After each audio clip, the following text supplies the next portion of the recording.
In today's episode, we'll break down two important stories. First, we'll talk about Swiggy and Eternal picking different fights, and then we'll talk about the curdles forming in the Indian dairy sector. Welcome back to the Daily Brief by Zerodha, where we cut through the noise to help you understand what's actually happening in the most important stories from business and markets. If you're listening to this on your commute, on a walk, or at the gym, you can also find the Daily Brief as an audio podcast on Spotify, Apple Podcasts, or wherever you listen to your podcasts. If you prefer reading, check out the newsletter using the link in the description. I'm your host Akshara, and today is Monday, 10th August.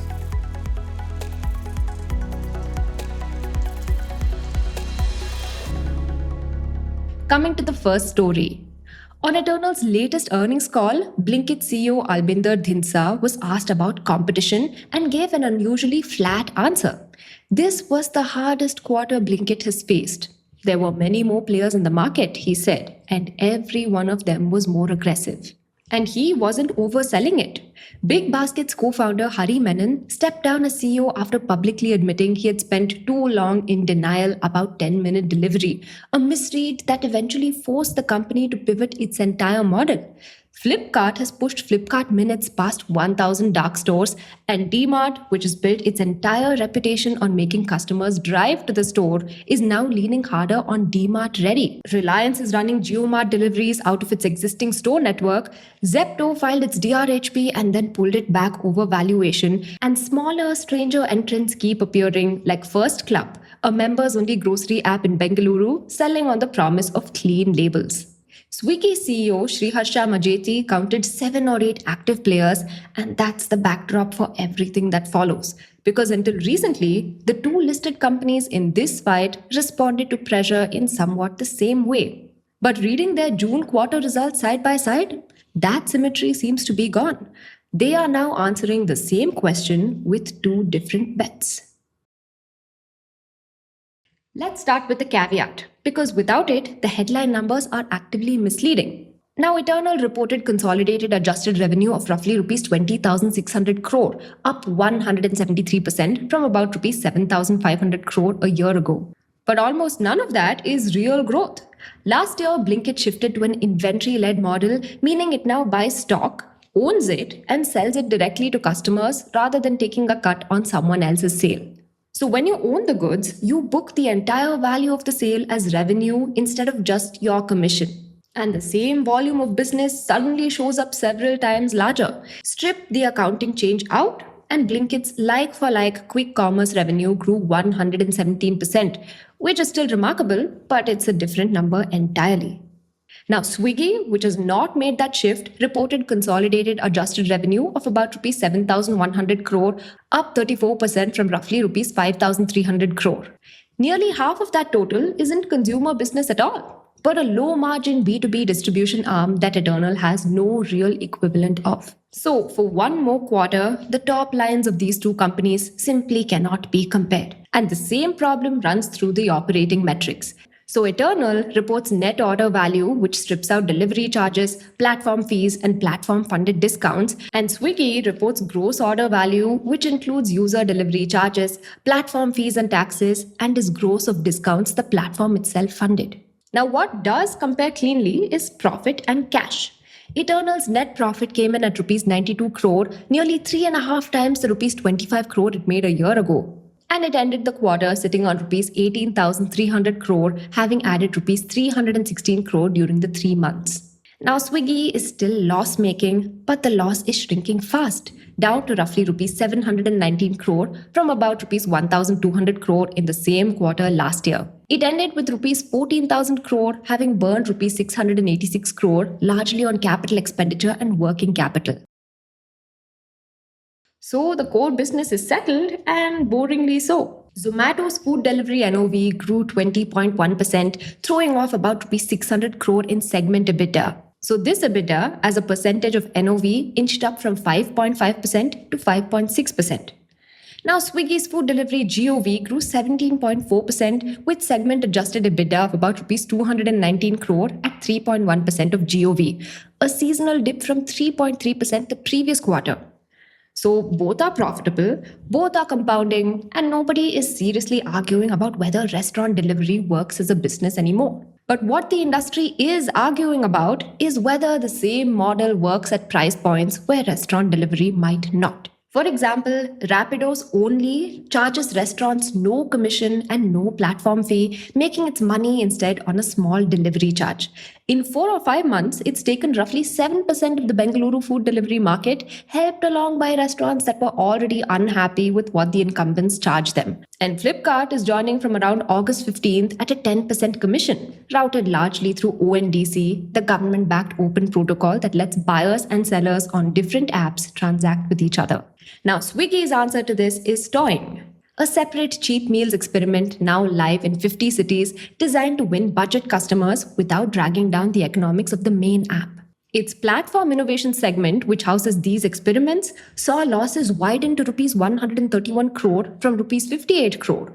Most of it the cost of shutting down Snack, its 15-minute food delivery service built on micro kitchens. The numbers didn't work, so it was killed. And that's roughly what a competitive response looks like when you run it as a portfolio of bets.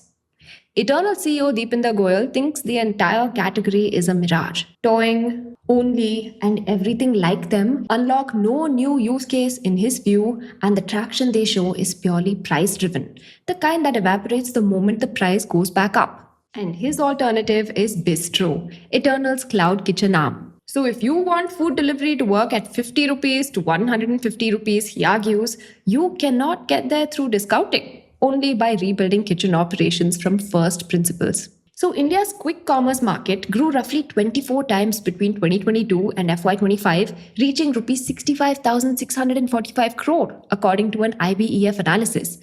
For most of that run, 3 names carved it up between them. But that's no longer true, and the 2 listed ones are no longer running the same race. Blinkit's NOV rose 86% year-on-year to roughly Rs 17,100 crore. Instamart's GOV grew about 40% to Rs 7,907 crore on the more generous of the 2 measures. Now the profitability gap is wider still. Blinkit turned in adjusted EBITDA of around Rs 100 crore, and Instamart, even after cutting operating costs hard, posted an adjusted EBITDA loss of about Rs 780 crore.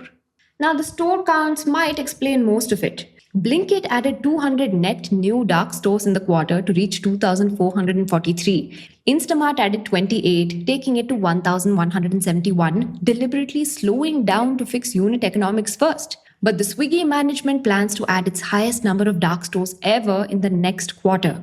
Now that slowdown reads like a retreat, but it isn't one. Neither company thinks discounting is the way out. Dinsa has called discount-led customer acquisition a dead end, and Majiti made much the same point on Swiggy's call, arguing that rivals buying customers with discounts will watch their volumes fall the moment the discounts stop. And Swiggy has quietly recast its own aggressive Max Saver campaigns as a habit of the past. They agree on the diagnosis completely, but they disagree on the cure. Now, Blinkit's cure is concrete. It's raised the budget for a single dark store from Rs 1 crore to Rs 2.5 crore. CFO Akshant Goyal's logic is that a larger store absorbs far more daily orders, pushing towards Rs 11 lakh of sales per store per day at roughly a 6% operating margin. The moat is density and throughput. Build big, pack orders tightly within each area, and let the fixed costs get spread thin enough that nobody can undercut you. Swiggy's cure is merchandising. It has pushed 4 million low-value, unprofitable users off the platform over 3 quarters, and its retention rate has climbed to an all-time high of 61%. When Instamart's head Amitesh Kumar Jha resigned, Swiggy replaced him with Nandita Sinha, formerly CEO of Myntra, which tells you what kind of business it now thinks it's running. Its Switch to Better campaign has brought on more than 400 brand partners, including newer premium labels like Noise, and those premium items now account for 15% of segment sales while driving 30% higher retention among the customers who buy them. Now, the obvious way to check whether any of this is working is average order value, and this is where it gets genuinely surprising. Blinkit reports a net average order value of Rs 518, down slightly from Rs 521 a year ago. Management attributes this flatness to what it calls the bread and butter effect. As quick commerce becomes a daily habit, people place small, frequent orders for everyday staples, which naturally holds the average down. Instamart reports a gross average order value of Rs 691, up 12.9% from Rs 612. But those two numbers are not comparable. If we convert Instamart to the same net basis using its Rs 5,850 crore of NOV across 11.5 crore orders, we get roughly Rs 511.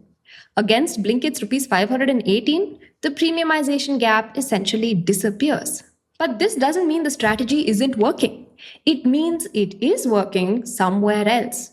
Instamart's implied take rate, calculated from its reported revenue against order value, works out to about 21.1% this quarter, up from roughly 18.6% in the March quarter.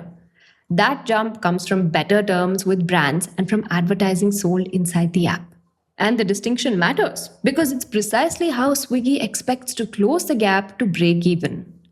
Instamart is currently about Rs 30 short per order, and it expects Rs 10 of that to come from better product margins on premium brands and another 10 rupees from native in-app advertising. And the take rate expansion is that plan showing up in the numbers a quarter early. And then there are the competitors who don't have to show anyone their numbers at all. On Swiggy's call, an analyst asked CFO Rahul Bothra a pointed question. Were unlisted rivals capitalizing dark store salaries and server costs, treating them as long-term assets to make their operating losses look smaller than they are? Bothra's answer was blunt. Those are expenses, and Swiggy books them as expenses. They're being asked to defend their arithmetic against rivals who publish nothing.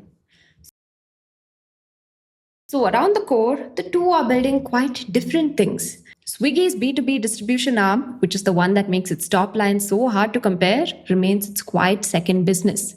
While Eternal's version of it, Hyperpure, is a fraction of the size but turned its first profit this quarter. Both are pushing into going out at almost identical growth rates, though Eternal has attached the bigger ambition to its side, targeting roughly Rs 27,000 crore in order value through District by FY30. It also has Nugget, an AI business still in stealth that it says it'll talk about in coming quarters. But the change worth watching is regulatory. Swiggy's domestic shareholding crossed 50% on July 1st, and its board has approved capping foreign shareholding at 49.5% to be voted on at the August 18th AGM. Clearing that threshold removes the FDI restrictions that have kept Instamart out of an inventory-led model and lets it start buying and owning stock the way Blinkit already does. Swiggy expects that to be worth Rs 4 to Rs 5 an order in captured wholesale margin, or about 80 basis points. It also explains why it plans to add more dark stores next quarter than it ever has. So add it up and Swiggy has a fairly precise map to break even. 10 rupees from brands, 10 rupees from advertising, 4 rupees to 5 rupees from owning inventory against a 30 rupee gap. Roughly 5 rupees unaccounted for on the assumption that nothing else moves. Eternal, meanwhile, is targeting around Rs 9,000 crore of consolidated adjusted EBITDA by FY29, with Bistro expanding by 10 kitchens a quarter. Over the last couple of quarters, we've been looking at what's happening to India's largest publicly listed dairy companies. So far, the story has been one of a milk shortage because of a weaker than usual monsoon season, which contributed to rising milk costs. Meanwhile, Indian dairy continues to move away from milk and towards value-added dairy products like ice cream and paneer. Now, in this quarter, that picture has only become more prominent, but somehow the headline results have also improved. Revenues grew almost everywhere, while everyone's margins have taken large hits. A brutal milk shortage due to climate extremes, the Strait of Hormuz blockade, and the relentless push into higher value products all collided in the same quarter. So we'll be looking at the Q1 FY27 results of three major listed players, Hatsun Agro, Dodla Dairy, and Heritage Foods, to see how the narrative is shaping up. Much of their adaptation lies in restructuring their supply chains and product mixes to weather what's literally an unpredictable climate. Let's dive in. In a commodity that seems as simple as milk, such divergence in financial performance should ideally seem uncommon. But it's been happening. Hatsun Agro, India's largest listed private dairy and one of the largest ice cream players of the country, continued its strong momentum. Its revenue from operations grew by 19% year on year to Rs 3,093 crore. But its profit after tax, or PAT, saw a slight decline of 1.5% to Rs 133 crore, impacted primarily by a sizable 37% increase in the cost of materials consumed. Dodla Dairy, meanwhile, bested its own all-time quarterly revenue high that it achieved just last quarter, reaching Rs 1,198 crore this quarter, a robust 19% jump year on year. However, much like last quarter, the revenue surge didn't help margins much as EBITDA contracted from 8.2% to 5.4% and PAT fell from 6.2% last year to a measly 3.4% of revenue at Rs 41 crore. The story of Heritage Foods was not all that different either. Its consolidated revenue increased 18% year on year to Rs 1,338 crore, but profitability took a hit, with EBITDA margins falling from 6.5% in Q1 FY26 to 4.6% this quarter. Similarly, PAT margins fell drastically from 3.6% to 1.9% in the same time period. So there were two main culprits behind why margins were bruised for everyone. The most important one is milk procurement, and the second one is the cost of packaging, which has risen because of the Strait of Hormuz blockade. Let's start with the biggest culprit. So, India's dairy industry is supposed to have a natural rhythm.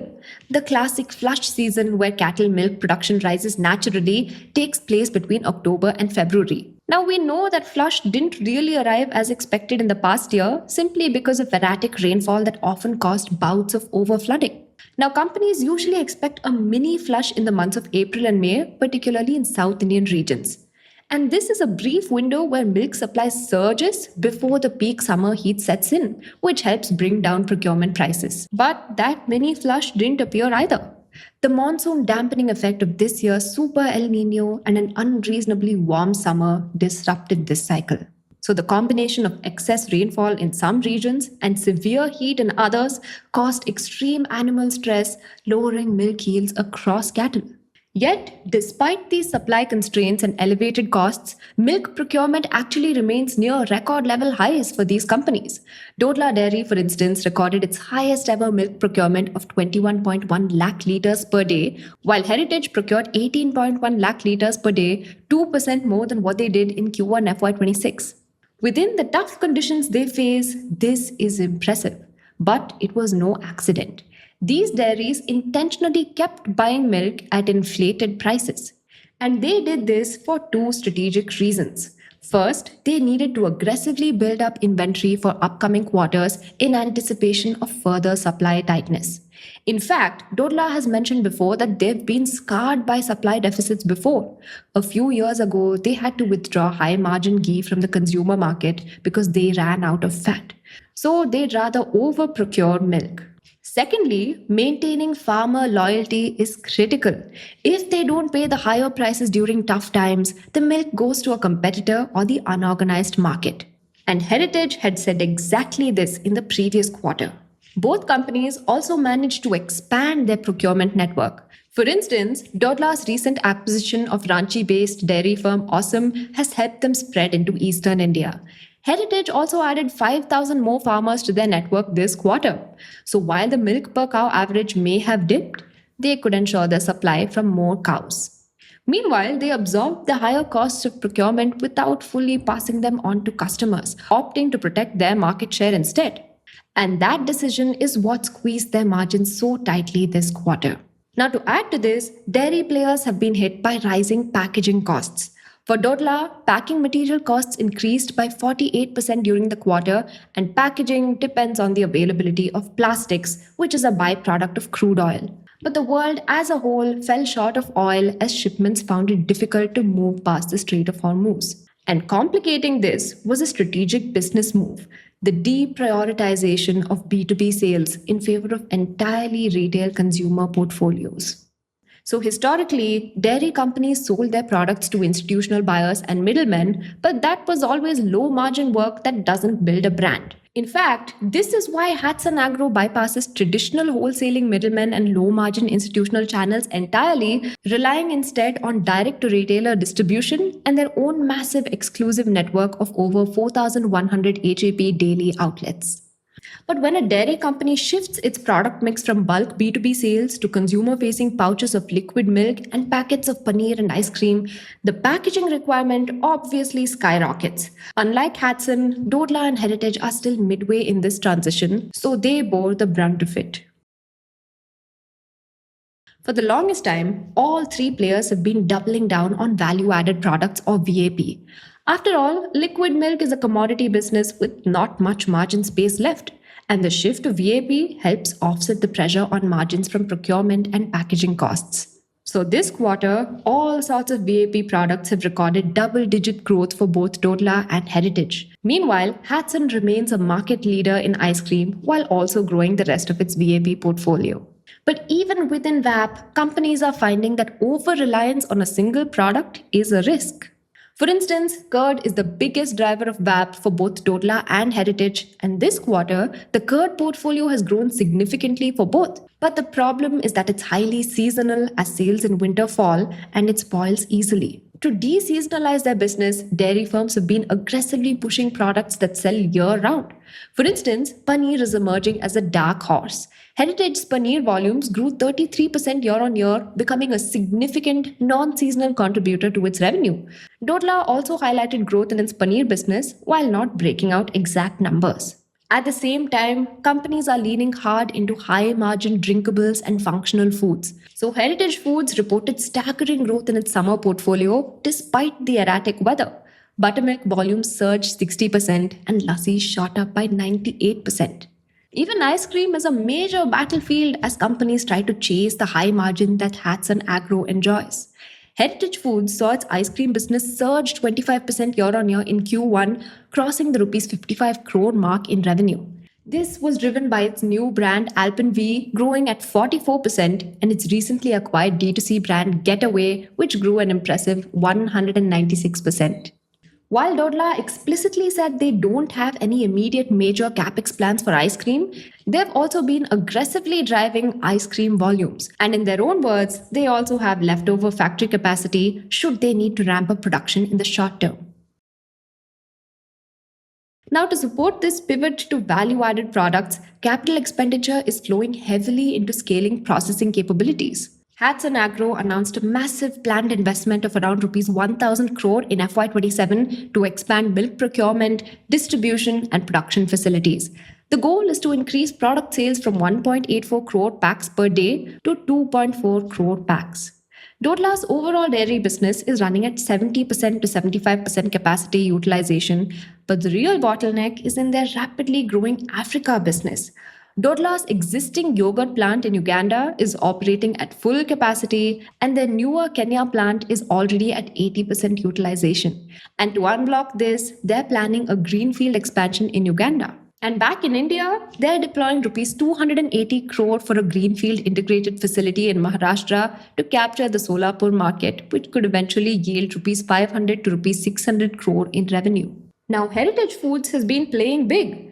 This quarter, they revealed that they have two projects, one for paneer and one for ghee, underway. Along with some investments on milk procurement, they expect the total capex for FY27 to reach Rs 250 crore. And this is on top of the Rs 380 crore worth of capex they put in last year. Most of it went into a new ice cream facility in Hyderabad and a milk plant in Tirupati, and they expect the Hyderabad plant to eventually deliver Rs 500 to 600 crore in revenue over the next 6 to 7 years. For much of last year, every dairy company admitted as much that the industry was going through a very rough phase. But that, unfortunately, may not change this year. It might even worsen. Rainfall continues to be spotty and volatile across India, which makes milk procurement uncertain for most of this year. For now, the companies are expanding their procurement network. But what happens when that push begins to lose steam? At the same time, the aggressive expansion into new geographies and the shift from low margin B2B to high value retail products requires significant upfront investments in cold chain logistics, marketing, and distribution. Companies like Dodla and Heritage are sacrificing short term margins. They're absorbing part of the raw milk price hikes to maintain their market share against cooperatives and unorganized players. So, the true test in the coming quarters will be whether this expanded capacity and deepened retail penetration can deliver enough operating leverage to restore their margins, especially as procurement costs are likely to stay high this year. Now, coming to the tidbits. OpenAI is reportedly building a premium display-free smart speaker shaped like a donut to serve as a physical manifestation of ChatGPT. Expected to cost around $300, the device will feature high-quality metal materials and use the company's most advanced AI models for natural, human-like voice interactions. Coming to the next tidbit. Recent government reforms have slashed the operationalization timeline for fully explored coal blocks by 11 months and partially explored blocks by 14 months. Coal Secretary Vikram Devdutt noted that cutting this administrative red tape is significantly accelerating mine development and commercial coal production. Coming to the next tidbit. The Union Cabinet has cleared a massive Rs 23,731 crore national scheme to increase domestic compressed biogas or CBG production tenfold over the next decade. The initiative aims to convert agricultural and municipal organic waste into clean fuel, boosting rural incomes while reducing reliance on imported fossil fuels. Coming to the next tidbit. Civil Aviation Minister K. Ram Mohan Naidu strongly refuted political claims that the government plans to blend raw ethanol with aviation turbine fuel or ATF, calling the rumors false and a needless cause for passenger anxiety. He clarified that internationally certified sustainable aviation fuel or SAF is entirely different from raw ethanol and undergoes rigorous global safety testing. Coming to the final tidbit. Infosys has secured a 10-year contract to rebuild and modernize the global IT and business operations for footwear maker Crocs using artificial intelligence. The long-term tech overhaul aims to break down data silos, reduce operational costs, and build a more flexible infrastructure for the global brand. You can check out all the links in the description. That's all the news I have for you. Thank you so much for watching and see you in the next one. Disclaimer: this content is for informational purposes only. None of the stocks, brands, or products mentioned are recommendations or endorsements.